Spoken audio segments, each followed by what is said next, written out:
Hello everybody, the Nameless Narcissist here once again, a simple man diagnosed with NPD, telling you the facts about narcissistic personality disorder and what goes on in my head. If you like this video, please like, comment, and subscribe, but keep in mind I am no clinician, so I can only speak to my own experiences. Anyways, so, as you guys may have noticed, a couple of weeks ago, days ago, I asked people who also had NPD on my channel to relate how their disorder affects them, so I could share it in one of my videos to show how one, like all of our internal experiences are unique, and also show some of the similarities as well, and the personal suffering that goes along with it. Because I think it's important to keep in mind, especially for people who are new here, now that my TikTok is fucking blowing up and there's going to be a lot of new people, to show that there is a lot of suffering involved with this disorder. And because I'm fucking running out of ideas. I'm getting creative block, guys. This is rough. So, the first one is going to be, on one of my videos, someone commented how it felt being a self-aware narcissist, which very much did inspire this video. So I'm going to read his first. He didn't say whether or not he would want to be given a shout out or not, but if he comments, I'll like pin him on that or something. So, he says, being a self-aware narcissist is one hell of a prison, and I feel like the ending of relationships is one of the worst punishments. Everything in this video, every word and every outburst, solemn pause resonates. This is my discarding video, by the way. A lot of the time, I can't even trust the way I interpret things because every thought is self-degrading, self-aggrandizing. I can't pronounce it, I'm sorry. Blaming myself, growing vindictive, and then also projecting all those traits onto them. It's just the accumulation of every toxic tendency which develops into a complete identity crisis. There's such a stark juxtaposition between the way we want to be and the way we want to be seen and interact versus the way we feel and are seen and actually see and act. I don't feel like I'm capable of love, and there's so much shame inherent in my head to feel loved or appreciated, and guilt in every word and action I take to that end. And after years they've forgotten about us, our shame remains. Yeah, I feel like a lot of people, because we don't want anybody to see that we are suffering when somebody leaves us, everyone kind of assumes that we aren't suffering when someone leaves us. Abandonment is a huge issue, and rejection in narcissistic personality disorder, just like in borderline personality disorder. And I would extend that to probably histrionic personality disorder too. For me, when I feel abandoned, it's I'm racked with this anxiety and rage and shame, and I can never parse through all those things. He goes on to say, because somebody asked him some questions, somebody asked, hey, I hope you don't mind asking a question, but in the moment, can you not really tell you're projecting onto them? I won't answer this first myself. I cannot tell until in post. I have a lot of imposter syndrome going on all the time, so sometimes I'm like, wait, am I projecting right now? But when I'm genuinely projecting, 99% of the time I don't realize it.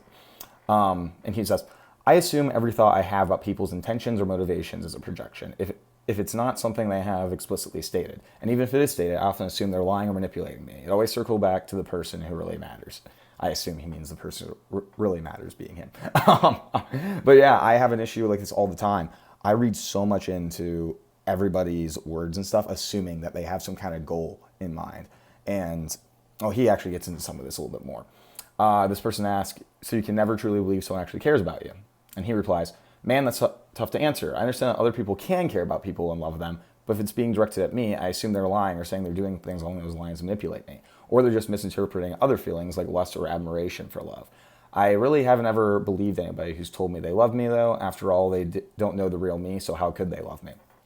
That one fucking hurt. Oh my God. Yeah, like, I never feel like anybody can actually love me. I feel like that it's usually around the idea of lying to me, but that's a little bit more rare. More so just, they don't actually know me. They love what they think I am. They love the facade I put up. I don't think anybody will ever actually see the real me, because I don't even know what the real me is, and therefore can never love me for who I am. So thank you to that guy. You really inspired this video. If you want to give a shout out, I will. Just let me know. All right, and so here's some of the posts on the replies to those posts I made. Thomas Hunt, I'm assuming it's okay for me to say that because he didn't specify I want to be anonymous, but he says, having NPD affects me in a multitude of ways. Most notably, it's being very difficult to relate to others on a real, meaningful level. That one fucking, yeah. Like that inability to connect to people at an emotional level. When I was younger, I would describe it as this constant loneliness because I didn't have the words for it, but it's really just, I feel like I cannot connect to anybody or relate to them. And I'm always second guessing my thoughts and feelings about people and situations in the sense that it's hard to tell if it's real and legitimate or disorder is affecting my thought patterns and behavior. That's like a super common theme, this imposter syndrome, all the fuck over the place. Everything I do feels fake and like a lie, and I can never tell if it's actually me or my disorder, or when I can't tell if somebody's trying to hurt me or I'm just projecting. Oh, it's fucking exhausting all the time. Gotta fight against your instincts constantly. Then after that, one of my long-term followers, who I'm not going to say their name, but they DM'd me on Instagram, and KFK, God, you need to fucking have a better, you need to get a nickname or something I can call you, because I can't keep doing that. I'm going to call it Kafka. That's what it's going to be. Anyways, let's say, hey, I read your community post on YouTube. I want to come and give my 2 cents. I want to be anonymous, but on YouTube, you can say I'm KFK, great name, I know. Yeah, fucking. And keep in mind, I've not been diagnosed, so there's still a chance, small but still there, that I don't have NPD. I was for a long time in a very competitive environment with super cold parents and no friends I could trust. I think I'd be dead by now if it wasn't for this. So I don't really hate it, but it hinders me quite a lot. This is a struggle I have a lot too. I can't tell how much of my disorder is actually bad. I can't tell if I would be better off without the disorder. Don't get me wrong, it fucks up my life all the time and I'm miserable. But it's the thing that protected me all my life. So how can I say, yes, I want rid of this thing completely, right? I've always been praised for my intelligence. So whenever I see someone who's more intelligent than me, I envy them a lot. And I can't stand the idea of being below average when it comes to intelligence. I want to stop. Yeah, I mentioned this before. But I remember when I got an IQ test done, I was horrified at what the results might be. So I literally just did not, I just did not fucking like open those results for like a long time. I was like fucking dodging the neuropsych person's calls. I was like, I don't want to fucking know. What if I'm an idiot? I'm not, by the way. I was happy with my results for the most part, but it just kind of left me feeling hollow afterwards. It was like a relief, and then just like, oh, well, why, if I'm really this smart, why does my life still suck?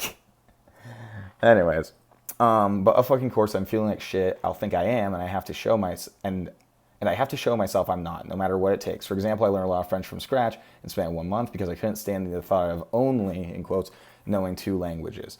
I can't stand the fact of only knowing 1. I've tried to learn so many languages. I'm so fucking bad at it. Again, when I'm vulnerable, I have to show myself I'm better than everyone in the areas I stand out the most. The thing is, it, of course, is draining. Of course, it doesn't always work, so I have quite a lot of times throughout my life resorted to self-harm. And, like, she has stars around the self-harm. It's hilarious. This is something interesting because a lot of people think that self-harm is very unique to BPD. But, like, yeah, remember, these traits are all over the place in cluster B. If you have one cluster B personality disorder, you're going to have traits all over the damn cluster. I also have resorted to self-harm at various points in my life. Usually I went like really low. Once I carved effective into my leg because, I'm a moron. Either to cope with the distress of always working working so hard towards a goal I only seem to get further away from, or with the pain of not being the best. What's fucking true. The only thing that would keep me alive in those times was the shame I felt faced with the idea of killing myself, because so many people I deemed as inferior had been able to endure so much more. I relate to that a lot. And then also, I had one suicide attempt, and during that, I justified it by, and please, nobody listen to this. This is a very pathological and not healthy thought.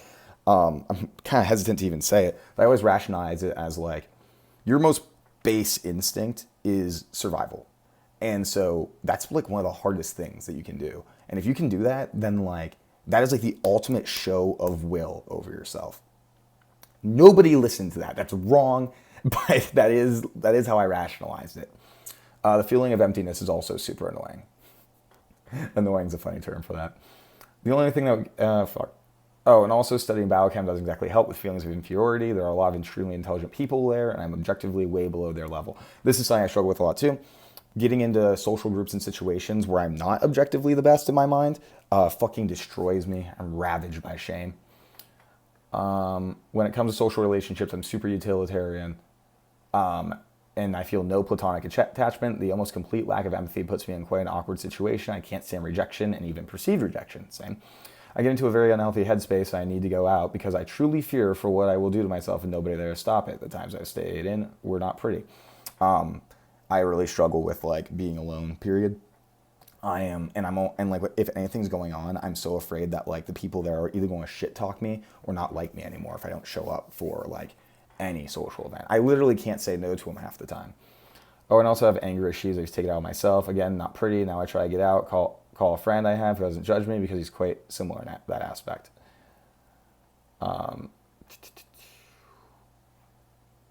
And bitch about whatever made me so angry, but it took me quite a while to trust them enough to do that. Yeah, trust takes fucking forever when you have NPD, being vulnerable and shit. Hate it. So there was a few more on my channel, but they were like there was a couple of them that were just kind of like redundant at that point. But I do want to read some I found on Reddit because I think they also show some sides of it that weren't really touched on those.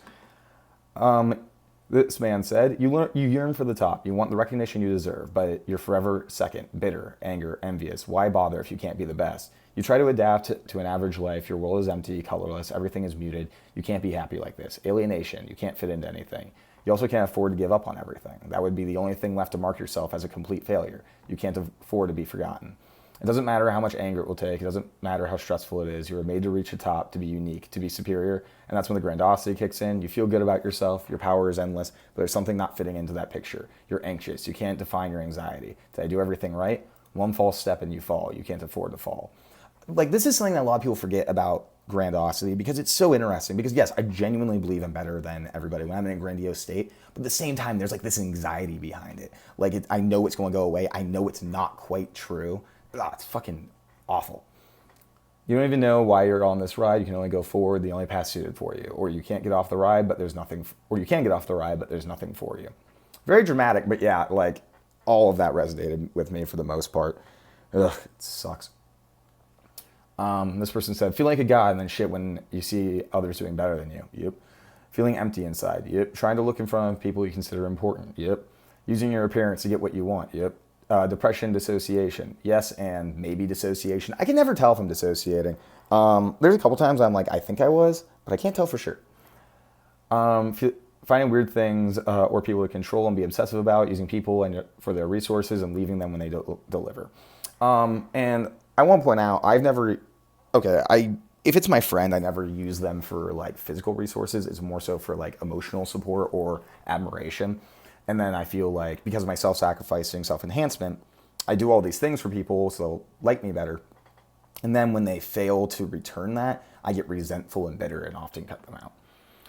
This person said, personally as a grandiose, and if you've been on this channel for long enough, you'll know that there's no such thing as a grandiose and vulnerable narcissist. You have both if you're pathological, but you flip-flop between the two states. Always thinking of putting myself first, always admiring myself, and thinking of how I always deserve better, measuring people's status and value according to their popularity, likability, and intelligence. I always want admiration from everyone, sometimes even the ones I perceive as low status. I like to challenge people who are older, higher stats than me, form closer bonds with them, and gain their respect. I'm usually too confrontational and intimidating with people in any external environments, while being the opposite around friends and family. True.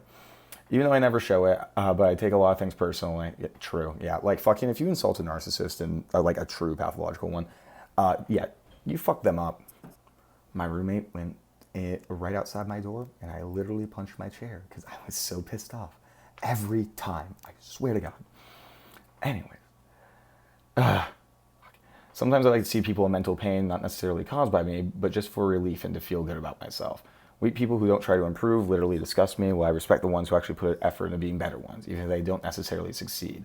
I like to impress people and show them how good of a person I am by listening to them and supporting them in their need. Sometimes I really hate myself for being this way and how people don't know my real intentions behind my good deeds, while other times I feel like I want to clone myself and marry me. Sometimes I hate myself for loving myself this much. It's a really weird feeling. I think it's going to be the last one I do.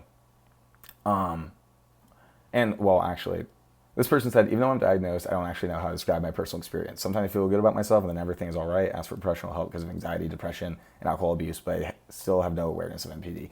Yeah, that's the thing. We have personality disorder. Everything's just normal. How are you supposed to explain that until you really dive into it?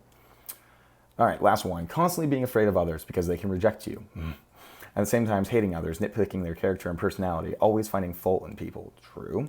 feeling like you're great and destined for success, fame, and special things, hating everything that is average, finding average things and those people are happy with boring, being contemptuous of other people and feeling they're below you somehow, but at the same time, way above you and you're just a little shit compared to them, hating weak people, in quotes, judging people a lot, double standards, seducing people, feeling powerful and good about yourself only if people like you and praise you. If they don't like you, you're sad, mad, and possibly try to change their minds, relying on other people's opinions about you, feel good or bad about yourself.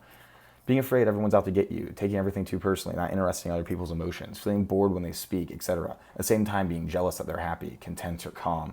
Imposter syndrome, not receiving compliments, intense perfectionism, not trusting people at all, paranoia, but not the clinical one. Weird dreams, general anxiety, boredom, feeling of emptiness, depression, thinking about how beautiful I am and how ugly I am, mood swings. That one fucking hits. That one hit good. Holy shit. But yeah, you can see a lot of the overlaps and common themes when it comes to this, but you also see that some of these were like super different. Although imposter syndrome was a common theme, there were some of these that didn't really touch on that. Some of them mentioned emptiness, some of them didn't. Like it's all a bunch of traits that just kind of play on each other, and there's a lot of presentations that can happen. And again, it's important to note, like, I don't think you can read any of those and be like, yes, this is a happy and well-adjusted person. No, these are people who are mentally ill and genuinely suffering for the most part, and it's a very hard disorder to get over. Anyways, that's all that. I'm glad that you guys could do the work this time in terms of my video. But if you like this video, please like, comment, and subscribe. Take your fucking meds.